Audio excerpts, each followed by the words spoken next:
la fois. Très peu d'usure. Pain non inclus. On téléphone à l'heure du petit déjeuner au 901-2279.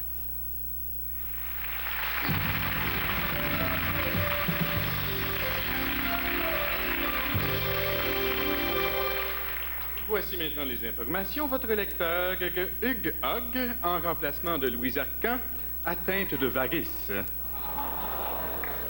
Un vol de banque a eu lieu cet après-midi. Jean-Marie Marié explique. C'est visiblement sous la menace d'un pamplemousse rempli d'explosifs que le sombre individu, possiblement un malfaiteur, s'est présenté à la succursale dite bancaire située centre-ville pour réclamer le droit à l'argent. À l'arrivée des policiers, 30 minutes plus tard, le criminel, possiblement un bandit, s'était emparé d'un otage, un jeune enfant infirme.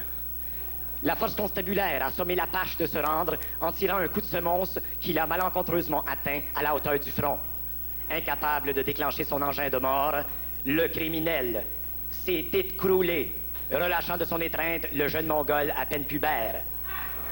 Le patibulaire individu, un jeune homme de 23 ans, n'en aura probablement jamais 24. C'était un reportage judicieux de Jean-Marie Marié. Et aux dernières nouvelles, il semblerait que le jeune méchant a souffert énormément. Des difficultés d'ordre apparemment technique nous empêchent de vous présenter le prochain reportage. Un reportage de Pierre-Paul Perpignan. Ce sont des difficultés d'ordre apparemment technique qui empêchent présentement les responsables du bulletin de nouvelles de diffuser mon reportage. Il m'est donc impossible pour le moment de vous parler. Pierre-Paul Perpignan, de la salle des nouvelles. Merci, Pierre-Paul. Je ne t'entends pas, Hugues. Je m'excuse. De rien. Le téléthon de la maladie mortelle s'est terminé dans la joie. En voici un extrait. Au nom des dépanneurs du quartier Rosemont, je verse 827 $ et 3 Mojo dans la cagnotte. Merci beaucoup. Merci.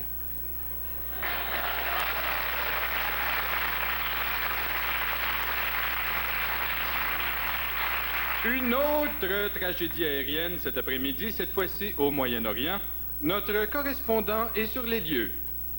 Un DC-8 s'est écrasé avec à son bord 937 victimes, dont 22 chèvres et 83 poulets. On est sans nouvelles des 127 passagers qui avaient pris place sur le toit de l'appareil.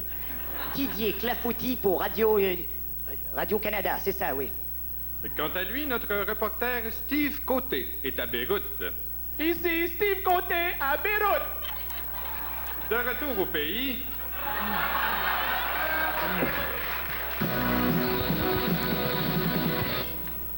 Pour faire le point sur la situation mondiale, voici l'éditorial de Rocky Lepage. Le commentaire de Rocky Lepage ne représente pas nécessairement son opinion. C'est sous le raisin de la colère froide que je me scandalise paillette contre tout ce qui m'empêche Melba de somnoler bien à l'abri tempo dans mon bungalow en plywood que je n'ai pas encore pris fini de payer comptant ou chargex. En effet, Stéréo, la situation a atteint son peroxyde à l'échelle de pompiers. Pendant que les Russes et les Amérindiens allument le pétard qui nous fera trépasser à l'histoire avant même d'avoir expié d'athlètes nos péchés mortadels, des pauvres petits éthiopiums ventripotents agonisent filiatro, pendant que chez nous, hors de Montréal, la moitié de la population est sur le pudding chômeur. Ce n'est pas que je sois raciste, 49, mais je me rends compte, Diderot, qu'on doit tous se serrer les couilles et tirer un joint sur nos vieilles coquerelles de clocher, pendant que nos dirigeants la jeunesse se réunissent complet veston pour trouver une réponse pilate.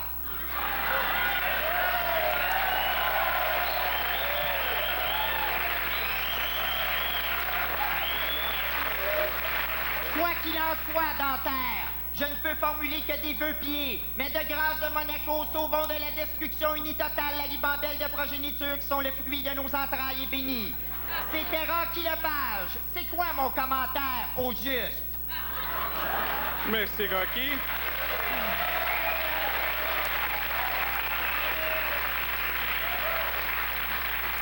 On passe maintenant au sport avec René Le Cavalier. Merci, Gilles. Enfin, le Canadien de Montréal a remporté hier une victoire de 6-3 sur les Nordiques de Québec. Regardons ensemble, si vous le voulez bien, les faits saillants du match. Eh bien, on me dit qu'on n'a pas encore reçu les images. Ben, bonne nouvelle, on vient tout juste de recevoir le film du match du 25 mars 1968. Alors, Pete Mavlich, qui dispute le disque à poule popile, s'enfarge dans ses lacets, passe arrière, reprend, lance à côté du filet. Quelle pleurine. Enfin, victoire du Canadien sur les Golden Seals. La rivalité canadienne-nordique prend des proportions, pour le moins, inquiétantes. Et on a un reportage là-dessus. À Québec, c'est en troisième période que les choses se sont gâtées lorsque Chris Nyland brisa l'égalité et son bâton sur la tête du gardien des Nordiques qui s'est retrouvé tout décalisé. C'est alors que les 18 546 spectateurs présents se sont rués sur une cinquantaine de partisans du Canadien. Ce fut le massacre.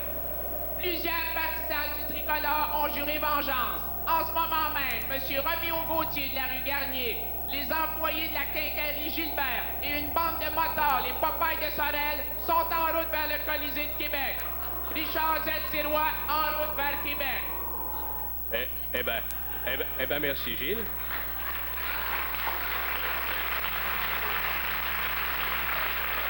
Et bonne chance surtout.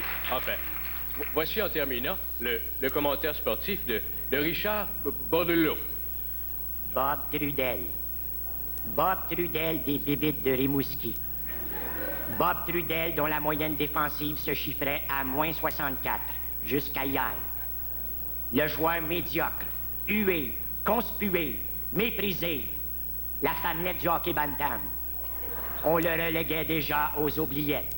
Les milliers d'amateurs l'avaient déjà échangé. Jusqu'à hier. Car hier, à la surprise générale, Bob Trudel explose. La dépouille mortelle sera exposée dans le hall de l'aréna. Bob, tu es parti. Et cet après-midi, les Bébites ont remporté leur premier match de la saison.